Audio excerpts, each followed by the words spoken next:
What's going on, guys? This is the Gainz podcast, live from the studio of Roman and Antoine's Empire, a.k.a. nowhere. I'm Antoine, this is Roman, and this is episode 14. Get ready, get your notebooks out, get your pen, your paper, your computer, your phone, write the notes down, study it, come back and ask us because we'll test you on it. No, Slate Scribe and Slate Scribe. And then however you take notes, folks. Yeah, whatever you take notes with.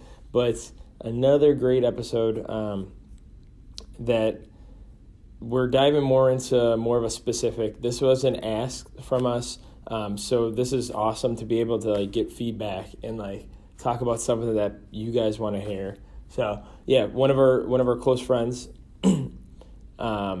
wanted us to go over German volume training, which we'll abbreviate to GVT.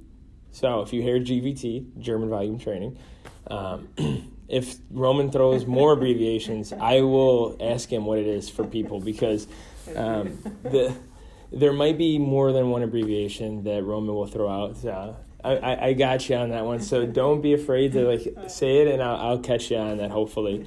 So yeah, if like we said before, don't hesitate to message us, ask us questions, and just see what we could talk about because we've probably heard about it, we've learned about it, and we've maybe studied it already before. So this is a great idea to kind of get more collaborative with the folks that are listening, so which is pretty cool.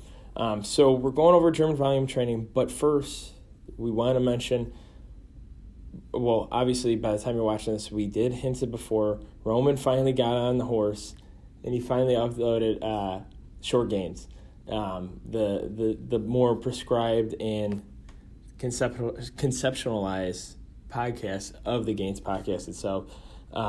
So check that out. We're going to be posting it on, if you haven't did it already, we have a Gainz podcast Instagram. So if you don't like seeing our ugly faces on our own personal profiles, you could see our ugly faces on the Gainz podcast profile. So we just made it easier. So that'll be geared more specifically just to the podcast. If you guys follow us personally, we do a lot of training stuff, but it's not always geared to Gainz podcast. So we wanted a leeway to make it easier for everybody, pretty much. So Roman's going to be posting about Short Gainz on there. So if you're already following, you've probably seen it by now because this is released Fridays of every week, and we usually record earlier in the week. So catch that on. I will be working on the next one, and that's going to be the one about if you've already watched the podcast on the training with injuries or around injuries, I'll be doing a short clip of that. Remember, less than 5 minutes. Roman actually did it in 2 minutes and a half. So pretty proud of him, pretty pumped. I still haven't watched it, but by the time this comes out, I've already watched it. I'll probably post it on my channel and put it on my YouTube channel too as well. So catch that. And definitely be on the lookout for when I upload Short Gainz. So moving forward, German volume training. We're not going to talk about the study, right? No. Okay. So German volume training. Can you have guessed it by now? Was it made in Germany? Maybe France? Maybe America even. French fries are made in France, right? No. But German volume training was made in Germany. So pretty much I'll definitely give an intro, and then Roman's going to give a little bit more information and give more examples. Basically, Roman's the go-to when it comes to these examples. He's like a math wizard, but with lifting. Some people think of money and digits in their head. Roman's just thinking of how many sets and reps you should be doing. Wow, you ate that McDonald's cheeseburger. How many sets and reps are you going to be doing on bench today? So pretty much, if you didn't know by now, that's how Roman's head works.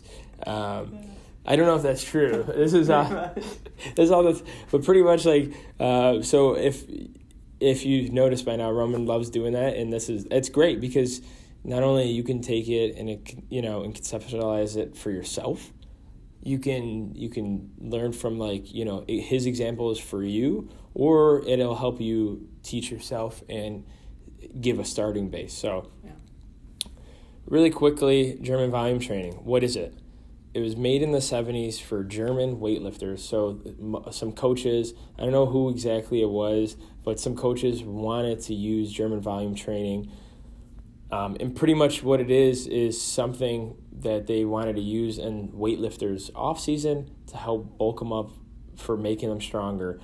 Because typically what Roman will probably say is weightlifting is a strength sport and they're trying to be explosive, but if you do something other than just the explosive work, you might gain those benefits, which we'll talk about later on. So pretty much German volume training is taking any specific movement or body part movement, 10 sets. So 10 sets of bench, 10 sets of squat, 10 sets of deadlifting.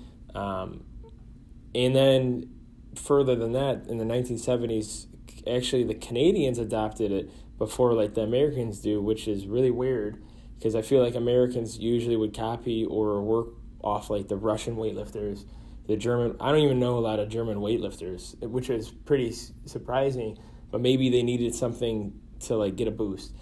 So it got adopted for Canadian weightlifters in the 90s, and it didn't say anything about like when America adopted it, but I'm pretty sure we've adopted it even earlier than that, because I didn't see anything about that for some reason. Maybe it was a Canadian paper that I was reading. It was like, but it only made the announcement for that. So pretty much, it was German weightlifters on their off season, because pretty much the idea was they're going to be bulking. They're not going to be like cutting weight to meet like weightlifting meets. They're going to have more of a surplus, more energy expenditure, things like that. So I don't want to take too much of that. Like they did mention like tempo and like intensity. Obviously, if you remember our intensity episode, you know, they're probably doing RPE. Like I made this conclusion. Like they said like more than 50% of the weight you want to do for like the 10 sets, because of the fact that you can get so exhausted that you won't be able to hit your lifts. But I think like RPE like 4 to 6. I don't know, like even less in my opinion. But we'll talk more about that. Like I want to get into it after what Roman has to explain, and then kind of go from there. And then we'll go over also after you. I will talk about the idea of what kind of person that asked us to do this question, and my idea and reasoning why it's good or bad or both. So if you want to go ahead. So I'll take like a little time just to speculate real quick. Yeah. So that's really interesting because, so I believe Jug Life podcast goes over like the history of like American weightlifting and like contrasting it with like German weightlifting and Soviet weightlifting. So did I use your Soviet thing wrong? I said Russian weightlifting. No, it's fine. So it doesn't surprise me that that this was something that was adopted by the Germans, because obviously like there's a part of Germany that was owned by the Soviets at the time. So that was like it was pretty prominent for German and Soviet weightlifting at the time, my understanding, to just kind of like to crush their weightlifters.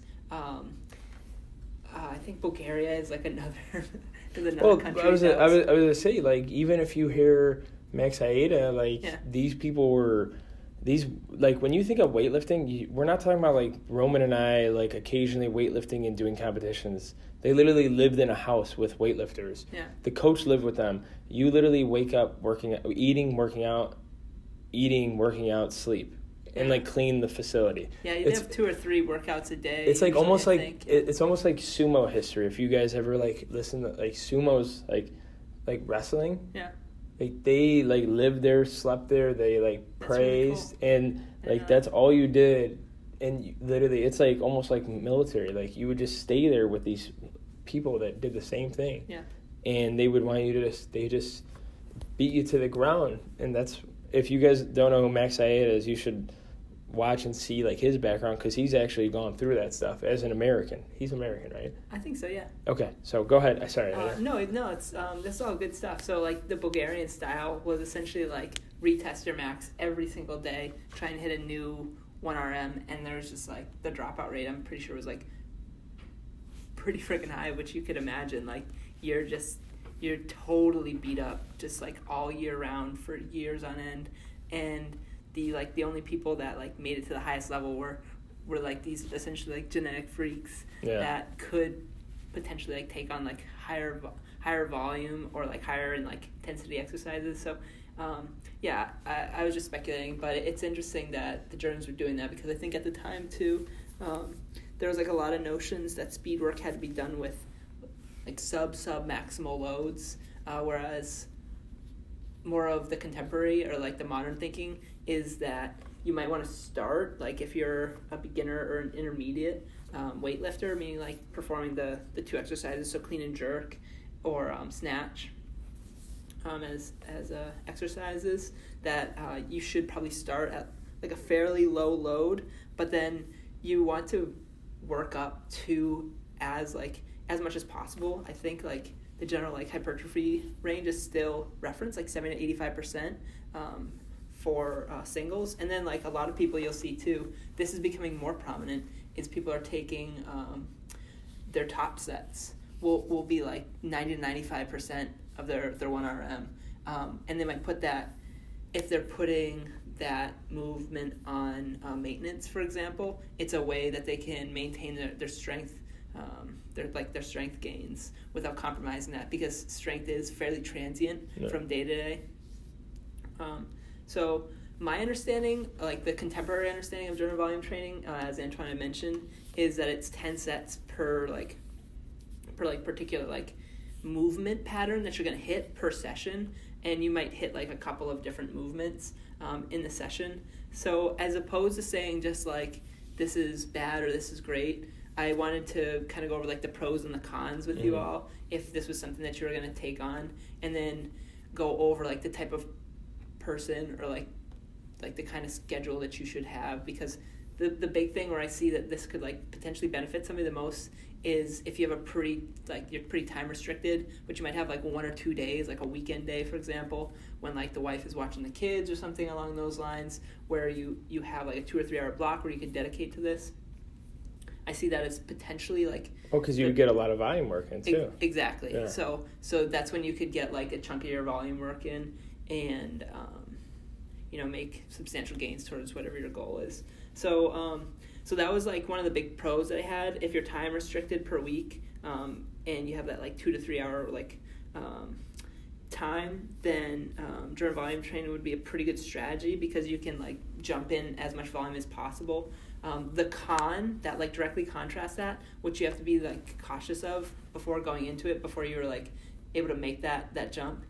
One, you have to look at your current training strategy and see, are you performing, let's say your big thing that you want to grow is bench. You're at 225 bench, you want to jump up to 300. Similar to what I want to do too. If you were only benching like 3 or 4 sets a week on bench, and then doing some like accessory stuff, incline, overhead press, some like dumbbell type work, dumbbell flat bench, maybe dumbbell incline, etc.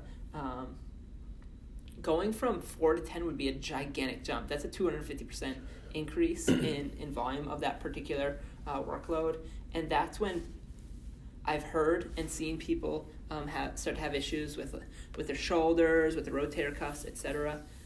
So that's a major thing to consider, is if you're jumping that much, let's say like 4 sets of a movement all the way up to 10, there might be a greater risk of injury.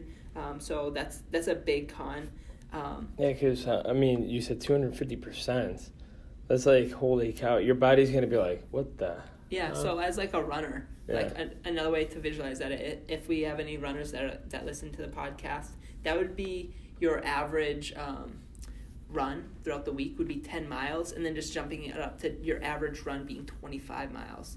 That alone should punch you in the gut. I barely can imagine me running 10 miles, let alone like adding 15 more miles. And like averaging that too, right? So. And then doing that consistently like every week. So your like counter argument might be, yeah, but you just said that I have like the rest of this time to recover, and I might only be able to hit these other like lifts in like, let's say like a hit type fashion, because that's all I have. Yeah. So I'll usually like superset like a push pull type movement, so like bench press or like a pull up or something like that. Yeah, if you do 10 sets of bench, 10 sets of pull ups. It's pretty good volume that you can hit. That's pretty good volume, and like the counter argument might be, I have like the rest of the week to catch up because I might only be able to hit like 3 and 3 on like similar or like related accessory movements. But then you also have to look at your current. I wanted to stay away from this language, but I can't think of any other way. Anyways, your current per session like MRV might, like the floor for it might be kind of low, so meaning like the amount of volume that you can recover from. So you might be dipping like over that, and because of that, the definition of MRV or maximum recoverable volume, which we covered in the Volume Landmark podcast, or just like I think maybe just like per session volume is like more like well understood. Since you're jumping over that ceiling, you could be like performing like a detriment to yourself in your overall training, because if you're not recovering from that training, not even for like the next week ahead, like I mean if you had like soreness going into that, I would seriously look to revisiting it. But even if soreness dissipates, you could be going into a situation where you're constantly at a lack of recovery, and you're probably underperforming too. Exactly. So you might take a hit to your actual performance levels, and if you see that, that's when you really need to take a concerted deload and really drop the volume. I see that's like potentially where GVT goes wrong, or German volume training goes wrong, and it sounds really great like off like the get-go, and there are some like pretty enticing articles which we'll cover in future podcasts that go over like higher volume training. But as I say, it would be like, you know, metabolic stress doesn't directly stimulate muscle growth. Yeah, exactly. And that's like a simple quote of what you just kind of explained. Yeah, exactly. Just because you're doing that volume doesn't mean you're stimulating as much as if you would trying a little bit harder and cutting down the volume. And it might stimulate some hypertrophy, but also like at that amount of sets, you could get to the point where Mike Israel has like, he's like talking to this one guy in the gym one time in this recent podcast, and he's like, man, like how do you know when to like stop? And he says like, oh, when the pump goes away, I'll perform like a couple more sets. So meaning that he'll do so many sets of like a particular movement that like not only does he not have a pump anymore, like the pump goes away and he's still just like grinding through the sets. That's crazy. The amount of volume that you have to go through to do that is, unless you're like a sadist or like, you know, potentially a masochist or something along those lines, yeah. I wouldn't really recommend that for like optimal or even good gains at all. So I looked into this like training modality, just like the 10 sets per session, and like right off the bat, it doesn't really pass the sniff test for me unless you've like worked up from like 3 sets to 4 sets to 5 sets to 6 sets, et cetera, et cetera, et cetera, et cetera. So there were some times where I'd like just kind of like messed around with it, played around with it, and like one of the conclusions I came to in writing the notes up for this podcast is that I think it's actually an inefficient way of getting volume in. And the example that I found, I went through my training journal, and on July 24th of 2019, I actually ended up doing 10 sets of pull-ups. I don't remember the exact rationale for it. I was just kind of like messing around. I think I remember you telling me that in person too. Like you were just like, oh, I was just doing, I did 10 sets. Yeah. I'm like, oh wow. Yeah. Well, go ahead. So I don't remember the exact rationale why I was doing it. Maybe I wanted to test out like a hypothesis I had. Remember, this is N1, so this like means next to nothing other than like it's an effective strategy that you can utilize. So take it with a grain of salt is what I'm trying to say. Yeah. In the sets, I was able to perform 10, 7, 6, 6, 4, 4, 4, 4, 4, 4 for the repetitions on pull-ups. I didn't make any notes if they were strict. I'd say they were probably like strict-ish, meaning like I try to make them strict, but I don't have like now I'll have like a 2 count hold at like the bottom, just so I don't like. Yeah, just looking at it, that's more than 50% from your first set. Yeah. so a big drop off in strength for sure. So the per session volume was 53 reps. And I believe that's an inefficient way to get volume in, because if I just broke that down into one other training session, pull-ups really, like, if you want to maximize like your pulling strength, you probably would want to wait like a good 3+ minutes. But I'll have notes in my journal. Well, I'll only take 60 seconds off. I'll take like 120 seconds off, and I have like decent recovery, meaning like 80+% recovery. No, they do mention that too. Like when I was looking at like the definition and like how it created, they really, and it really says like you only want like 60 seconds. Yeah. And we know by definition, 60 seconds is not 100% recover from set, no matter how hard you hit it. Yeah. Because if it's like, if you're going close to like you were saying 60 to 70%, you might need 2-3 minutes. Yeah. Even women that on average, I believe they have a faster recovery time. When you're looking at strength work in particular, the amount of time that it takes, especially as your training status or training age increases, it takes longer and longer to fully recover, to be able to hit a set. And you'll know too, there's certain signs that you can look for, like cardio, like your cardiorespiratory system, like is that recovered? Is like the local fatigue recovered? Yeah. And if you're like, what the hell does that mean? Just feel like the pump or the burn in the muscle. If the muscle's still like burning and you're trying to get back under like the bar for a set of squats. Or for you, for the pull-ups. Like if his lats were on fire, like he didn't write it down, but like if his lats were still feeling it, like you're not going to be able to pull as much. You're pulling from the back, so. Yeah, and then like what the repercussions are of that are, let's say you end up pulling like 50% of what you could have if you waited. Well, that means that you're leaving gains on the table, because we now know that the longer the rest time, to a certain degree, the greater your hypertrophic response. And the reason being is you're able to put greater mechanical tension or greater stimulus into the muscle to stimulate that growth. So what I did is just like a quick thought experiment. So I figured, since the volume tapered off so much, why didn't I just break that into 2 sessions? So if I did, and I maintained the same strength levels, which isn't a stretch, like this wasn't like a crazy amount of pull-ups for me, I would take the first 5 sets and I just multiply that by 2. So session 1 would be Monday, and I'd get 10, 7, 6, 6, 4. And then session 2 would be Thursday, and I get 10, 7, 6, 6, 4. So the overall weekly reps would be 66 reps. So that's it, overall 13 reps greater. So that means that I perform 13 extra reps and just maintaining. If you would just split the session. Yeah. And then like over the course of a month or a 3-month mesocycle, we're talking about over 150 extra reps. So just think about like the gains that can give. If you keep just doing the two sessions of the same thing, that's 13, and then you said how many months? 3 months. Yeah, multiplied by 3. Wow. Yeah. Okay. So it's a 25% reduction. So it means like the point that I'm trying to get across is you're leaving gains on the table. So when you're looking at GVT, I think that's a great way to split it up. Like it might be worth it to try for a movement. I'd say for most multi-joint movements, I'd stay the hell away from it, except for certain back movements. Some people, for whatever reason, can seem to sustain more.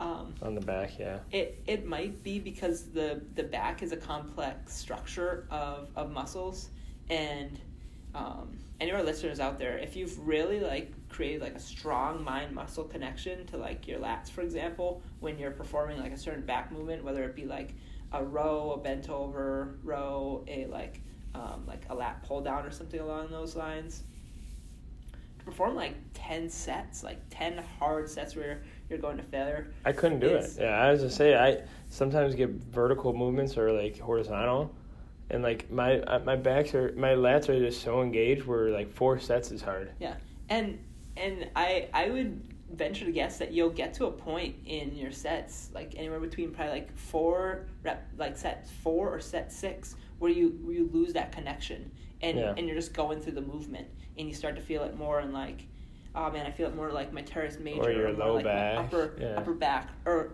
you're like shrugging the weight back, and that's not good either. Like unless you're doing like a shrug, but yeah, exactly. So there's definitely like important considerations to like creating that mind muscle connection, which is also important for hypertrophy or muscle gains. We had mentioned time, so if you never had the amount of time to like dedicate towards that, and you're just doing like 60-second rests, like it may be time prohibitive. So that was another con that I thought of. And then I had already previously mentioned that there's an increased injury risk by going set after set after set after set after set, etc. Yeah, with the low rest periods. Yeah. No, that's good. No, that's some two different like viewpoints and intro, and then an actual example and whatnot from your experience barely last year.